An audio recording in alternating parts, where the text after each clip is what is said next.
अगले 1 साल में मापोगो बंधुओं ने अपने सामने आने वाले हर एक शेर को ठिकाने लगा दिया जो उनके लिए खतरा बन सकता था। जब कोई भी शेर अपने सामने ज्यादा शेरों की तादाद देखते हैं तब वे उन्हें देखते ही वहां से भाग निकलते हैं। साबी सैंड में भी यही हो रहा था। जिस किसी भी शेर का सामना मापोगो बंधुओं से हो रहा था वे शेर उन्हें देखते ही भाग जाते थे और जो पकड़ा जाता था वो जान से जाता था। उन्हें देखकर लग रहा था कि 6 गुंडे खून की होली खेल रहे हो। जैसे जैसे उनका आत्मविश्वास बढ़ रहा था वैसे वैसे उनका इलाका भी बढ़ता जा रहा था। इसकी सबसे बड़ी वजह ये थी कि वे दूसरे शेरों को क्रूगर नेशनल पार्क की ओर खदेड़ते जा रहे थे और अपना इलाका बढ़ा रहे थे। शेर जब किसी इलाके पर कब्जा करते हैं तब वे सबसे पहले उस इलाके में रहने वाले परिवार के बच्चों को मार डालते हैं और उस शेरनी को भी मार डालते हैं जो अपने बच्चों को बचाने के लिए ज्यादा जोर लगाती है। और मापोगो बंधु कुछ ऐसा ही करने वाले थे ओटावा प्राइड की शेरनियों के साथ। ओटावा प्राइड में 3 शेरनियां और 11 बच्चे थे और जब मापोगो बंधुओं का सामना ओटावा प्राइड से हुआ तब उनके बीच होने वाली लड़ाई बहुत ही ज्यादा हिंसक थी क्योंकि उस प्राइड की शेरनियां किसी भी हाल में अपने बच्चों को बचाना चाहती थी। अपने बच्चों को बचाने के लिए वे शेरनियां मापोगो बंधुओं से पूरी ताकत के साथ लड़ने लगी थी। चारों तरफ अफरा तफरी मच गई थी। जितनी जी जान से माँ अपने बच्चों को बचाने के लिए लड़ रही थी उतनी ही जी जान से मापोगो बंधु उन बच्चों को मारने के लिए लड़ रहे थे। पर 5 भड़के हुए मापोगो बंधुओं के सामने वे शेरनियां ज्यादा देर तक टिक नहीं पाई। जब माँ का सुरक्षा घेरा टूट गया तब उन खूंखार शेरों और ओटावा प्राइड के बच्चों के बीच कोई दीवार नहीं थी। उसके बाद उन खूंखार शेरों ने न केवल ओटावा प्राइड के बच्चों को मार डाला था बल्कि मारकर उन बच्चों को खा भी गए थे। और ऐसा करने में सबसे आगे थे किनकी टेल और मिस्टर टी। वे दोनों इस मामले में कुछ ज्यादा ही बेरहम थे और बच्चों को ढूंढ ढूंढ कर मारकर खा रहे थे। बच्चों की मौत के बाद शेरनियां फिर से बच्चे पैदा करने के लिए तैयार हो जाती है और वे सहवास करने लगती है। और मापोगो बंधु अपना परिवार बढ़ाने के लिए यही चाहते थे। मापोगो बंधुओं का गठबंधन इससे बहुत अलग था। ओटावा प्राइड के बच्चों के मारे जाने के बाद प्राइड की शेरनियां दोबारा से मेटिंग के लिए तैयार हो चुकी थी। मापोगो शेरों के शरीर में टेस्टोस्टेरोन उफान पर था और सहवास के लिए उनके बीच ही मुकाबला होने लगा था। वे इतने जोश में थे कि उन शेरनियों की भी जान लेने लगे थे जो उनके साथ सहवास करने के लिए तैयार थी। जब एक शेर और शेरनी मेटिंग कर रहे थे तब दूसरा शेर भी आ गया और जब वे दोनों आपस में कोई फैसला नहीं कर पाए तब उन्होंने उस शेरनी पर ही हमला कर दिया और उसे मार डाला। उन दोनों शेरों में मिस्टर टी ही था जिसने न केवल उस शेरनी को मार डाला बल्कि उसे मारने के बाद खाने भी लगा।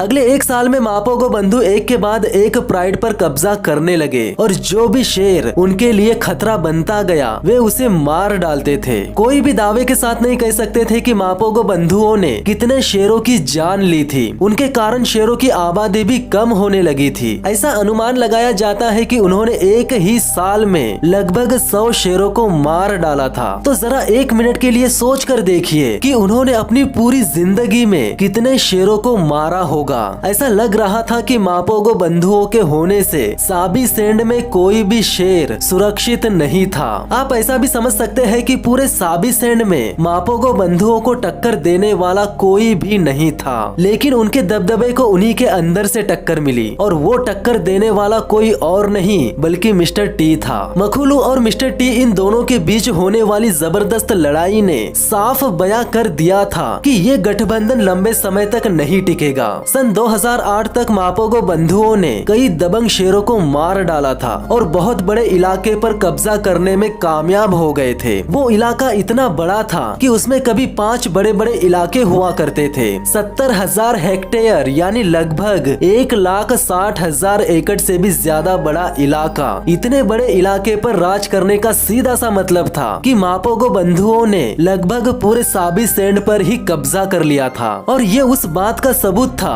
कि उनका गठबंधन कितना ज्यादा मजबूत था। टोटल 8 प्राइड पर कब्जा जमाने वाले मापोगो बंधुओं ने अपने सभी विरोधियों को खत्म कर दिया था। अब वे बन चुके थे साबी सैंड के बेताज बादशाह। ज्यादातर मामलों में देखा जाता है कि शेरों के गठबंधन में मतभेद नहीं होता और गठबंधन में में काम करने वाले सभी सदस्य अच्छे तालमेल के साथ काम करते हैं, पर एक ही गठबंधन में तीन तीन राजा हो तो मतभेद होना आम बात हो जाती है। मापोगो गठबंधन का सरदार मखुलू था, पर किनकी टेल और मिस्टर टी किसी और का आदेश मानने वालों में से नहीं थे। वे दोनों पैदा हुए थे सिर्फ राज करने के लिए। मखुलू भले ही मापोगो बंधुओं में सबका सरदार और दबंग शेर था, पर मिस्टर टी भी कम नहीं था। जब मखुलू और मिस्टर टी के बीच लड़ाई हुई थी, तब मिस्टर टी ने मखुलू को बहुत ही जबरदस्त टक्कर दी थी। हालांकि इस लड़ाई में मखुलू ने मिस्टर टी की एक टांग दबोच ली थी, जिसके चलते मिस्टर टी घायल हो गया था और इसी के बाद से गठबंधन में दरार पड़ने लगी थी। और यही वो कारण था जब मिस्टर टी और किनकी टेल उन चारों को छोड़कर चले गए। मिस्टर टी और किनकी टेल उस वक्त 6 साल के थे, जब वे मखुलू के अलावा अपने भाई प्रीटी बॉय, रास्टा और स्कार से अलग हो गए थे। एक गठबंधन अब 2 टोलियों में बढ़ चुका था और दोनों अलग अलग इलाके पर राज करने लगे थे। हालांकि दोनों इलाके एक दूसरे के करीब ही थे। उन दोनों भाइयों ने अपने पुराने इलाके के उत्तर मध्य के इलाके पर कब्जा जमा लिया था और बाकी बचे 4 शेर पश्चिम में चले गए थे। ऐसा करके मिस्टर टी और किनकी टेल ने साबित कर दिया था कि वे वाकई में असली शेर थे।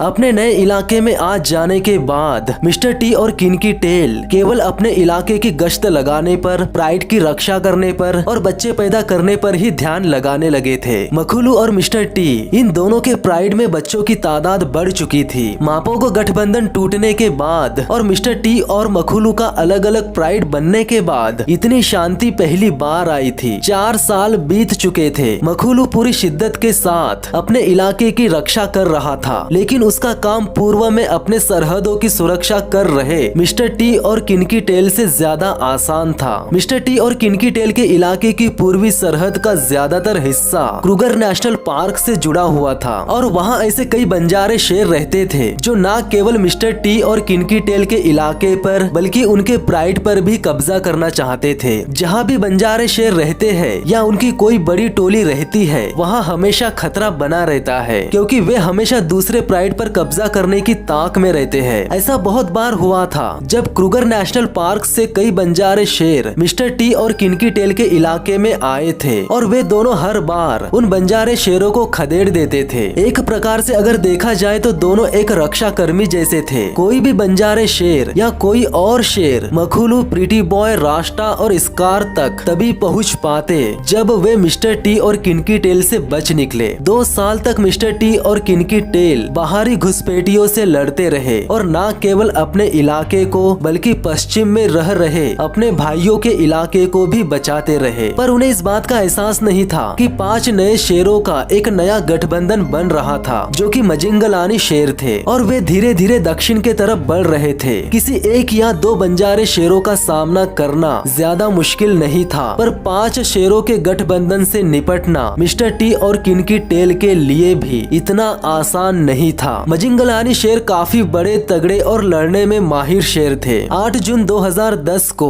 मजिंगलानी के नाम से मशहूर शेरों की एक टोली साबी सेंड के उत्तरी पूर्वी इलाके में घुस गई। मापोगो बंधुओं के बाद कभी किसी ने उस इलाके में इतनी बड़ी टोली को नहीं देखा था। मापोगो बंधुओं के 6 शेरों से लड़ पाना इन 5 मजिंगलानी शेरों के लिए आसान नहीं था, पर मापोगो बंधुओं का गठबंधन टूट चुका था और उन 5 मजिंगलानी शेरों का सामना करने के लिए उस वक्त केवल 2 शेर बचे थे, मिस्टर टी और किनकी टेल। 2 भाइयों का मुकाबला 5 लड़ाके शेरों से होने वाला था। किनकी टेल और मिस्टर टी कभी किसी लड़ाई में हारे नहीं थे और वे इस बात को मानने के लिए तैयार नहीं थे कि वे इन 5 का मुकाबला नहीं कर सकते। पर वे 5 युवा शेर बहुत ही तेजी से आगे बढ़ रहे थे, लेकिन मिस्टर टी और किनकी टेल का सामना उन 5 से नहीं बल्कि एक ही मजिंगलानी शेर से हुआ था, क्योंकि मिस्टर टी और किनकी टेल ने एक मजिंगलानी शेर को उसकी टोली से अलग कर दिया था और उस मजिंगलानी शेर पर इन दोनों ने हमला कर दिया। मिस्टर टी ने उस मजिंगलानी शेर की गर्दन पकड़कर उसे पटक दिया था और किनकी टेल ने उसकी जांग दबोच ली थी। हालांकि उस हमले में मिस्टर टी और किनकी टेल ने उस मजिंगलानी शेर को जान से नहीं मारा, पर उसे बहुत ही ज्यादा जख्मी कर दिया था। एक बार फिर उन्होंने अपने इलाके की हिफाजत कर ली थी, लेकिन उस लड़ाई में मिस्टर टी और किनकी टेल भी थोड़े बहुत जख्मी हो गए थे और दोनों ने दिन भर अपने जख्मों का इलाज किया, लेकिन कोई भी नहीं जानता था कि बचे हुए 4 मजिंगलानी शेर दोबारा से बदला लेने आएंगे।